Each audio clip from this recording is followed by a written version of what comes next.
Boa noite, hoje é terça-feira, é dia de Conexão ND aqui na Record News e hoje é meu dia de trazer convidados e o tema é um tema bem delicado. Livre expressão, regulamentação das redes sociais. E para tratar desse tema, está conosco, direto de Brasília, o professor Marcelo Vitorino, consultor de marketing político. E aqui nos estúdios da Record News, Jéssica Chieli, advogada. Pronunciei correto? Sim. Ótimo. Boa noite para vocês, obrigado por estarem aqui conosco. Marcelo, por uma questão de delicadeza e uma questão até de educação, vamos começar com as damas, né? Por favor. Eu vou perguntar direto, então, para a Jéssica.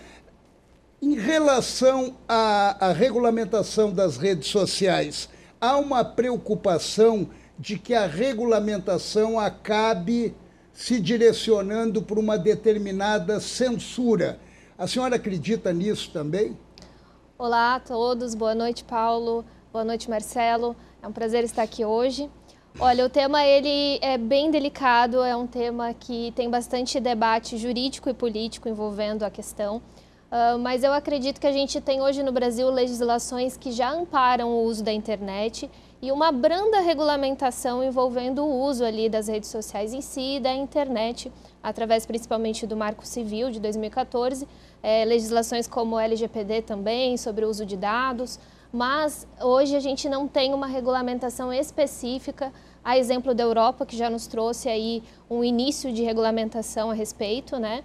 Então já há um avanço, como a gente sempre se espelha lá, e é uma situação muito delicada na questão que a gente tem que promover a liberdade de expressão, né, sem chegar na censura, mas também regulamentar de uma maneira que a gente possa evitar cada vez mais fake news, notícias que não são de fontes verídicas, pessoas que vão publicar questões, informações, vídeos ou fotos que não estejam dentro do padrão aceitável de uma notícia ou de uma informação, e isso pela velocidade da rede social pode se replicar de uma maneira muito rápida, né?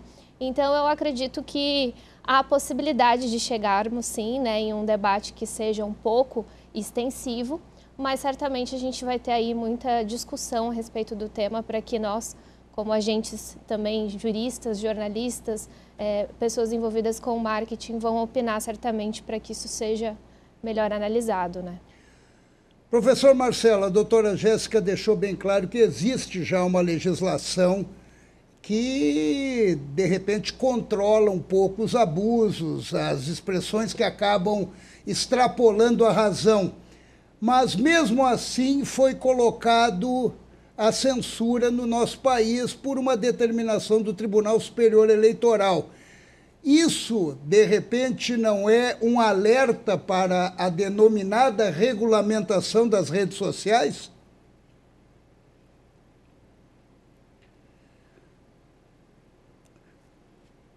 O microfone. Eu não sei se ele tá me ouvindo, mas eu acho que o seu microfone. Agora sim. Agora está ótimo. Boa noite, Paulo. Boa noite, doutora Jéssica.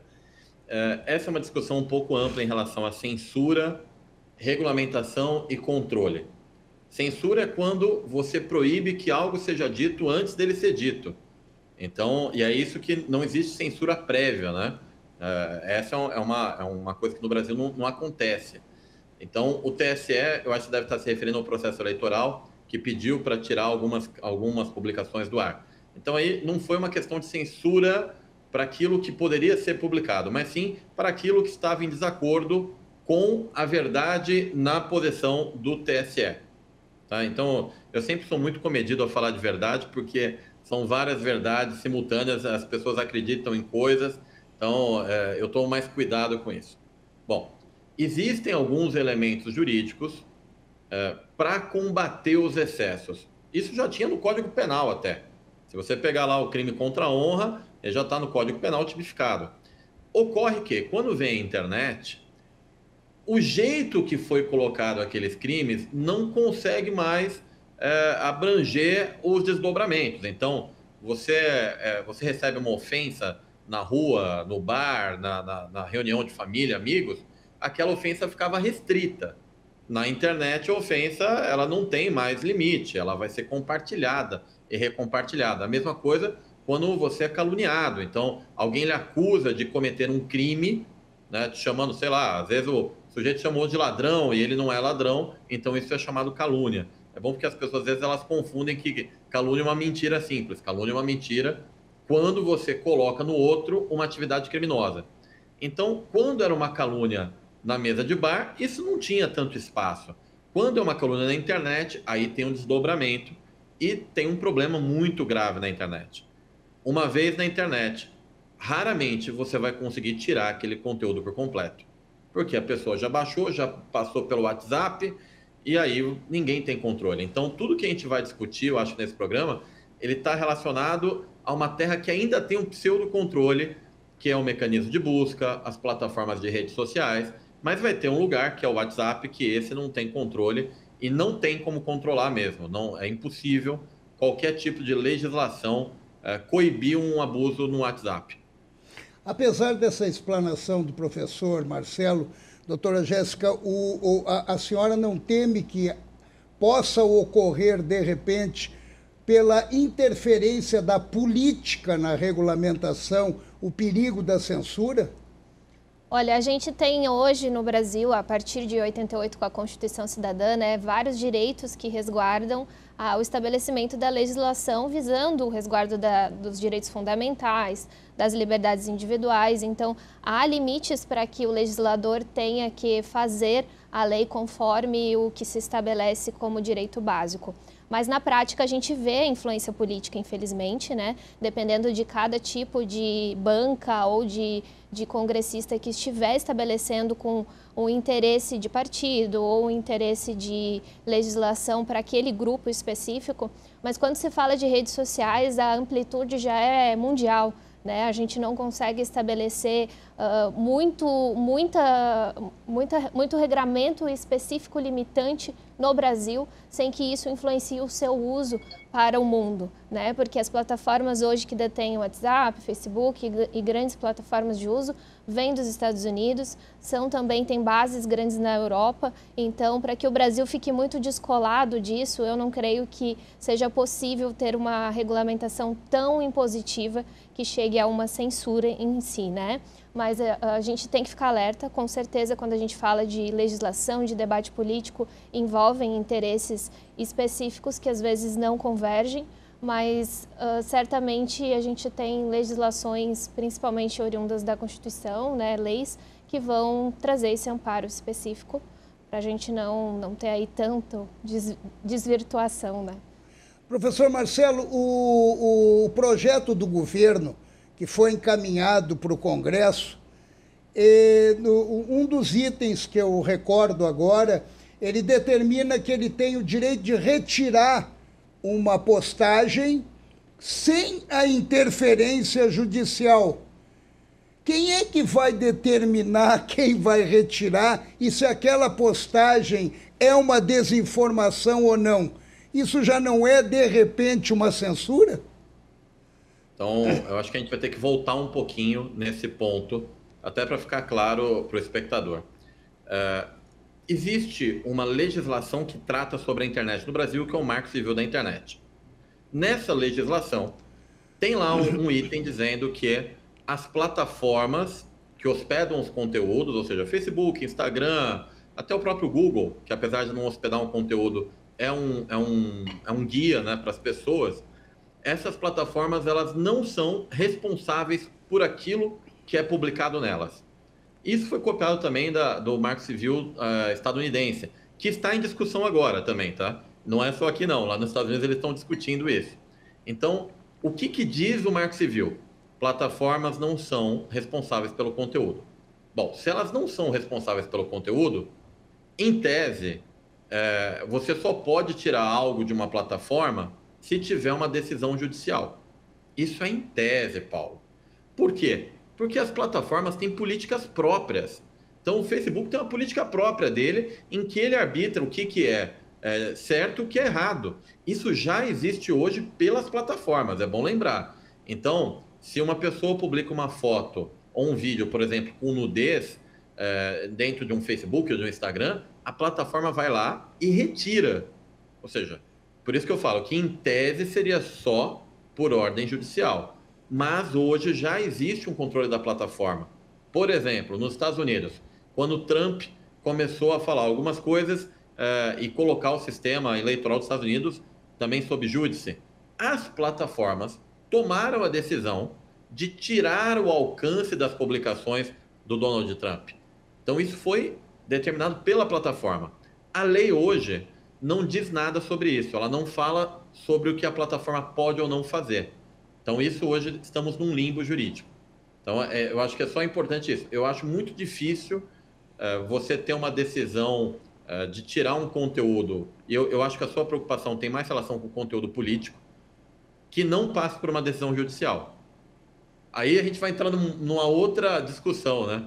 A decisão judicial, ela tem que ser motivada por uma denúncia ou o judiciário pode agir por ele? Como está agindo atualmente? Então, aí é uma outra discussão. Não tem a ver com a internet. A gente tem que falar, bom, e agora, o judiciário como é que vai ser? Porque a gente teve no Brasil algumas mudanças, o Ministério Público começou a fazer investigação por si. Né? Antigamente tinha que ter uma denúncia, aí tinha que instaurar um inquérito e tal. A doutora Jéssica talvez pode até falar melhor disso do que eu, como é que funciona essa questão de você fazer um processo, uma investigação, uma denúncia e até uma decisão judicial. Qual que é o trâmite dele? Porque é importante, desculpa, Paulo, só pegando o gancho do professor, é importante a gente entender que há uma realidade na teoria e outra realidade na prática envolvendo isso, né? Quando a gente fala, como bem colocou o Marcelo, a gente não tem ainda uma regulamentação clara para a gente seguir como norte envolvendo a rede social. Então poderíamos dizer que a regulamentação pode até resolver esses impasses que estão ocorrendo atualmente. Creio que sim. Porque quando traz mais clareza no que a gente pode ou não pode fazer, e nesses limites de publicações, há benefícios e malefícios envolvendo esse poder da rede social ou da plataforma digital de decidir sobre a publicação, né? Quando ela tira um conteúdo de nudez, um conteúdo de violência, por exemplo, ela está agindo legitimamente para proibir que aquilo se dissemine ou seja invasivo para alguém. Agora, quando ela tira um conteúdo informativo, oriundo de, por exemplo, política, que o debate democrático é legítimo e eu preciso ouvir os dois lados, ela está agindo com algo além do limite, né, legal a princípio, depende de cada caso que vai ser feito. Então, quando a gente tem uma regulamentação envolvendo quais são os limites dessa rede, inclusive, que tem milhões ou trilhões de usuários hoje, a nível mundial, tem um alcance de velocidade instantânea da informação, a gente consegue, como jurista e como operadores das demais redes aí que envolvem as plataformas e especialidades, entender o que se pode ou não pode fazer e aí regular, né, passar a ter os órgãos regulamentadores, como a gente teve com a LGPD, né? Logo que ela surgiu, a gente entendeu que seria totalmente burocratizado o sistema, que a gente teria limitações exorbitantes, mas não, hoje a gente está vendo que existe uma autoridade nacional de proteção de dados que regulamenta o conteúdo, mas que existem consentimentos do próprio usuário. Se uma vez é que ele aceitou, ele pode então não exigir mais sobre aquilo que ele achava que era abusivo ou não, né? Estava claro, estava explicado, tem uma política por trás, tem um envolvimento regulamentatório, então o usuário ele também não é o rei da questão, né? Então acho que esses limites precisam estar claros. Professor Marcelo, até me chamou a atenção agora a história do robô, né? Nós temos também essa história do não se identifica a pessoa de repente e a plataforma também não tem nenhuma responsabilidade sobre isso. Aí eu quero só chamar a atenção de mais um ponto anterior, tá? Por favor. Vamos lá, a gente está discutindo quando são conteúdos publicados e aí com a decisão de retirar ou não. Essa é uma parte do problema. Vamos para a parte do problema que está sendo decidida pela Suprema Corte estadunidense, que é outra parte também tão significativa. Tá bom, então a plataforma não é responsável pelo conteúdo que é publicado, tudo bem. Mas e pela indicação de conteúdos ao usuário? Porque quando você entra no Facebook, no Instagram ou em outras plataformas, você é apresentado a conteúdos que seguem um algoritmo. O algoritmo é da plataforma. Ou seja, a plataforma, como é que funciona esse esquema do algoritmo? Porque também é um tipo de influência, né? Você está determinando qual conteúdo vai ser mais exibido do que o outro. É isso que está em discussão lá fora. Você vê, a gente está discutindo aqui, por hora, só a questão de conteúdo. Mas a indicação dos conteúdos também é um outro problema. Porque tudo isso começou com uma ação lá fora, porque uma pessoa ela cometeu um atentado. E por que ela cometeu um atentado? Em tese, ela viu vídeos no YouTube que foram sugeridos a ela e que deram base para que ela cometesse esse atentado.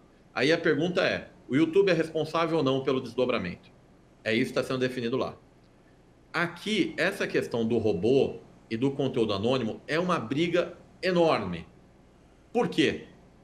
Como as plataformas não são responsáveis pelo que é publicado, e muitas vezes o que é publicado é anônimo, a parte ofendida não consegue uma restituição pelo prejuízo. A Constituição é muito clara em relação à liberdade de expressão. Está lá, se eu não me engano, acho que é o artigo 5º, se eu estiver errado, a doutora me corrija, mas é a liberdade de expressão, vírgula, vedado o anonimato. E logo em seguida, tem um direito a quem é ofendido de ter uma reparação em caso de um dano. Como a plataforma não garante o não anonimato, quem foi ofendido também não consegue uma restituição. Quem que ele vai processar? Aí ele processa o Facebook diz que o conteúdo é de um usuário que não existe. E fica lá o conteúdo. E aí a gente tem que tomar um certo cuidado, porque isso pode acontecer, não sei se vocês vão lembrar daquele caso da escola base, Sim, um sim. boato. Que né, destruiu espalhou. uma família, e era mentira. Essa foi a imprensa tradicional, né? Então, esse é o problema da internet. Quantas vezes a gente não vê, fulano foi linchado porque alguém disse que era alguma coisa. E aí, quando você vai averiguar quem é o autor, como a plataforma não se responsabiliza, pronto, ficou sem autoria. E aí a gente fica sem justiça. Então, isso deve ser discutido nessa legislação. O fim do anonimato. Porque o anonimato não é um direito. Quando nós nascemos, nós temos que ser registrados. Hoje em dia, a criançada já sai com CPF. Então, o anonimato não é um direito. Mas E hoje em dia, a criançada já sai com o celular na mão. Já? Impressionante, Rápido. né? Eu vou pedir para vocês só um tempinho, se vocês me permitem, para a gente fazer o intervalo, é rápido, e já voltamos com essa conversa que está ficando mais do que interessante e, ao mesmo tempo, preocupante, né? Porque é vasto, né? Não é algo específico, de repente, de controle, de censura.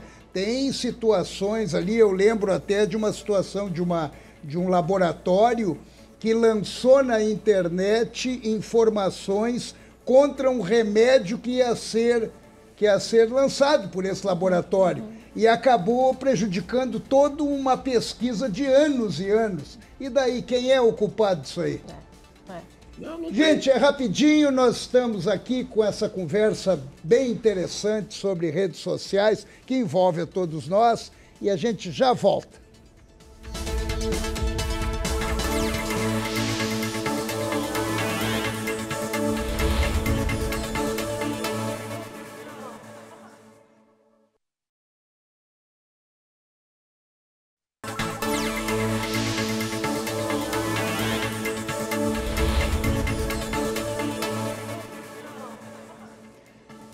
Esse é o Conexão ND, aqui na Record News, e hoje eu estou recebendo o professor Marcelo Vitorino e também recebendo a doutora Jéssica. E nós estamos discutindo sobre as redes sociais. Olha, ouvindo vocês nesse primeiro bloco, eu cheguei a uma conclusão que vai ser meio complicada essa história de regulamentação, porque é um leque enorme e eu não sei até que ponto a gente vai conseguir realmente ter um determinado, não controle no sentido de censura, mas um controle no sentido de proteção da informação. Qual seria, professor, o primeiro passo e o passo mais importante para que a gente não se perdesse em vários debates, mas o primeiro para focar a fim de iniciar esse processo de regulamentação das redes sociais? Bom, eu já até sugeri esses trechos que eu vou falar aqui de lei para alguns parlamentares. A primeira coisa que eu acho que a gente tem que fazer é definir o crime em ambiente digital, porque hoje não é definido. Então, por exemplo, você está em Santa Catarina, aí uma pessoa que está em Pernambuco publica alguma coisa que não é verdade sobre você. Pois bem, aonde aconteceu o crime? O crime aconteceu onde ele fez efeito ou onde ele foi gerado? Mas ele faz efeito na internet aonde, já que é uma rede mundial? Então, quando a gente não define sequer o que é um crime digital, eu não defino onde que ele acontece. Se eu não defino onde ele acontece, eu tenho dificuldade para saber quem vai julgar. Então, eu já vi caso de pedófilo conseguir escapar alegando que o julgamento dele foi feito fora do local. Então, isso é um problema. A primeira coisa de todas é essa: vamos definir o que é um crime na internet. E aí tem que definir que, assim, qualquer crime na internet, como contra um cidadão, ou uma pessoa natural, ou uma pessoa jurídica brasileira, o território dele é o território nacional. Porque isso até evita com que pessoas de outros países cometam crimes aqui e saiam impunes. Então, primeira coisa, definição de território.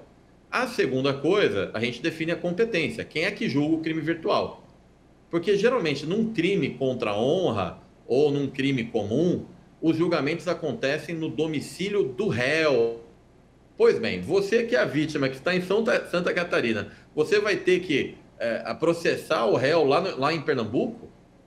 Então, a gente tem que organizar, assim, minimamente o ambiente jurídico. E aí, é claro, eu acho que o Marco Civil da internet, que levou mais de 10 anos para ficar pronto, esse daí já é um problema, né? A gente cria um Marco Civil, leva mais de 10 anos para ficar pronto. Quando desatualiza. Ele fica pronto, já é difícil. Aí a gente tem que rever esse Marco Civil da internet para, no mínimo, colocar que as plataformas têm a obrigação de zelar pela legitimidade dos seus usuários. Eu não estou dizendo que a plataforma tenha que me dar os dados do usuário. Eu estou dizendo que ela tem que garantir que aquela conta é de um ser humano. Porque em caso de uma representação judicial, aí sim, somente desse jeito, ela precisa indicar quem é o autor. Do jeito que é hoje, está muito cômodo. E aí tem mais um ponto, e desculpa me estender, Paulo e doutora, que é assim, um impulsionamento na rede social hoje não é visto como mídia. Este é um problema. Então eu vou lá, publico alguma coisa negativa a seu respeito, coloco, sei lá, R$1 milhão no impulsionamento, ou seja, eu pago para a plataforma exibir, e isso não é visto como mídia, não é visto como publicidade. Já pensou pegar na Record News, e a Record News não autorizaria, mas assim, hipoteticamente falando, eu construo um comercial contra alguém e pago para a emissora exibir. Como é que seria o ressarcimento à vítima? Como hoje a mídia online nas redes sociais não é considerado mídia, o ressarcimento fica prejudicado. Doutora, então, acho que eu dei alguns pontos aqui que talvez seja o início da resolução. Deu também uma provocação a doutora Jéssica, que é advogada, então como é que a senhora vê tudo isso que o professor Marcelo colocou? Sim. A gente tem a questão que eu gosto de comparar às vezes com a realidade do consumidor, né? A gente vai a uma loja, acontece alguma questão que infringe o direito daquele consumidor dentro do ambiente do estabelecimento comercial físico, a gente tem a responsabilização daquele ambiente, né? Nos limites do ato que foi praticado ali envolvendo o lojista, é claro. Mas envolvendo o ambiente virtual, a gente tem aí, claro, o trânsito de compras, né? Uma compra virtual, eu tenho direito ali dos 7 dias, e eu tenho direito à restituição de valores, mas quando isso entra para o limite da informação, da notícia, da expressão, né? Que é algo intangível, algo que eu não consigo mensurar como um produto, é algo que realmente transpõe a velocidade do direito, né? O que aí é uma tristeza para uma advogada falar que às vezes a gente não consegue alcançar através do legislador, a mesma velocidade dos fatos e da sociedade, da sua cultura e do seu desenvolvimento. Então, a gente precisa enfrentar momentos como esses, que são de dúvidas, incertezas, são debates muito importantes como esses que você promove hoje, para que a gente conscientize também o usuário da rede social, para que ele possa provocar as plataformas, para trazer essa legitimidade que o Marcelo comentou, né? Ou seja, eu quero ser usuária de uma plataforma que me seja segura, porque eu quero postar o meu conteúdo. Se eu sou alguém que transmito uma informação correta, eu não vou dar legitimidade, ou não vou entender que aquela plataforma é interessante para mim, se ali não tem segurança nenhuma, se me aparece publicamente e de repente eu estou aqui do seu lado, aparece ali eu usando a rede social, aparece um conteúdo de nudez, você vai entender que eu gosto daquilo e que eu acabo utilizando aquilo no meu dia a dia, enfim, né, o que não foi de meu domínio, eu não acessei aquele conteúdo. Então, as plataformas que são muito despreocupadas com isso acabaram não vingando também, né, no mundo digital, ou que em certo momento foram criadas, não foram reguladas, os próprios usuários acabaram não dando importância para ela e migraram para aquelas que trouxeram mais segurança.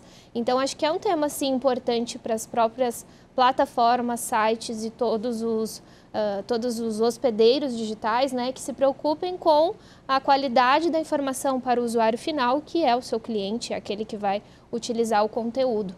Mas o direito, ele, infelizmente, ele está um pouco atrás sempre, né, da velocidade dos fatos da sociedade e da tecnologia em si. Mas o que me preocupa é isso que eu queria provocar vocês. O que me preocupa é que no momento atual, claro que a regulamentação está sendo discutida em vários países, como o professor Marcelo colocou, até com outra visão e outra avaliação, como no caso dos Estados Unidos, que sai da política. Na Inglaterra também teve essa discussão agora há pouco tempo atrás, na França também. Agora, o que mais me chama a atenção é o seguinte, é o ambiente no Brasil. O ambiente que nós estamos vivendo no Brasil, de uma polarização política que acabou contaminando tudo e que, de repente, também pode vir a contaminar um processo de regulamentação quase que obrigatório, até para a nossa preservação. O senhor não sente isso também, professor? Que, de repente, isso pode ter uma influência negativa? Olha, para você aprovar um negócio desse, você vai precisar ter muita força política e você vai precisar da maioria tanto da Câmara quanto do Senado. Então, é muito difícil você aprovar um projeto de regulação de internet contemplando um aspecto ideológico apenas, né? Então, eu entendo que assim, nós vínhamos de muitos governos considerados sociais-democratas. Então, nós tivemos o Fernando Collor, que não... Vamos falar só do processo eleitoral mais alto, né? Então, o primeiro presidente eleito foi Fernando Collor, que era mais um liberal do que um conservador ou um social. Depois entrou o Fernando Henrique, que era um social-democrata. Depois o Lula, social-democrata, Dilma, social-democrata, e aí entrou um conservador, que foi Jair Bolsonaro. Então, nós passamos muitos anos numa corrente social-democrata e depois fizemos um intervalo e pegamos uma corrente conservadora. E aí eu falo até com o espectador, não existe uma que é melhor que a outra, são correntes ideológicas.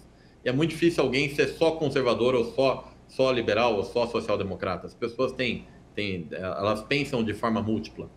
Bom, da mesma forma que na época que nós tivemos governo conservador, não conseguiu se avançar em muitas questões conservadoras por causa da composição do Congresso, e olha que o Congresso tinha já uma predominância conservadora, eu acho muito difícil, neste momento, essa regulação tomar um viés político mais progressista do que conservador, porque você tem um grande número de parlamentares conservadores. O presidente Lula se elegeu, é um fato, mas ele se elegeu não com a maioria do Congresso, né? E assim, é uma eleição que vai ter que negociar muito. Então, como ficou muito dividido o Congresso, tanto no Senado quanto na Câmara, eu acho que a regulação ela não vai obedecer uma vertente ideológica. Senão ela não vai passar. isso que o professor falou em relação ao Congresso. Agora eu vou fazer uma provocação para a senhora, já que a senhora é do mundo jurídico. E a interferência da Suprema Corte Judiciário junto ao Congresso? Ali a gente está falando também desse tema envolvendo um estupim do atual presidente, né, que mexeu no doce, digamos assim, e quer falar sobre esse assunto. Então ele está provocando, inclusive no viés político, eleitoral, fake news, envolvendo aí debates políticos. Então, talvez esse estupim mexa nesse sentido com os parlamentares, mas como bem colocou o professor Marcelo, é difícil que isso avance numa polarização única, né? E que se entenda só de um viés, porque tem todo um debate amplo e a complexidade que a gente já conversou.